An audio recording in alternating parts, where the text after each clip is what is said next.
bu tamah hissi, bu egoizm, bu ego mərkəzli həyat, bu bölüşməyi bacarmamaq, gözün acdığı bu insanı hörmətdən salar və xar eləyər. Hədis budur.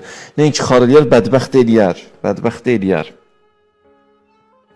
İnsanı həm hədis belə buyurur, həm xar eləyər, həm bədbəxt eləyər. Bu his insanı bataqlığa qədər aparar. İnsanın gözü doymur. Misal, lazım oldu, olmadı, nə gördü, istəyir və onu əldə eləmək üçün çalışır.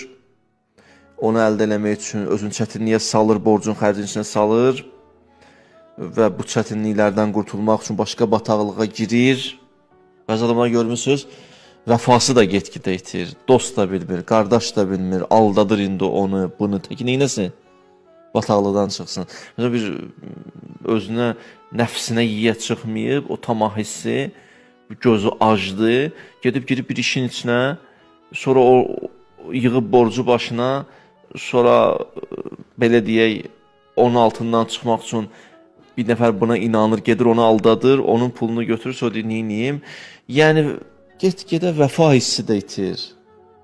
Get-gedə insanın dürüstlüyü aradan gedir.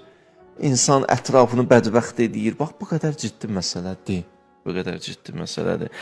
Hətta bəzi vaxtlar o qədər bataqlığa düşür ki, oradan çıxmaq üçün, bu bataqlığa, buradan çıxmaq üçün o fırtınaya buyurur, fətəfəqqədər rahatlığı itir öz yerində. Bir dönəmdən sonra məyus olur. Daha heç kəs ona neynəmir, qapısını açmır. Heç kəs ona kömək eləmir. Çünki yayılır get-gedə vəziyyət. Heç kəs ona kömək eləmir. Nə baş verir? Belə ki,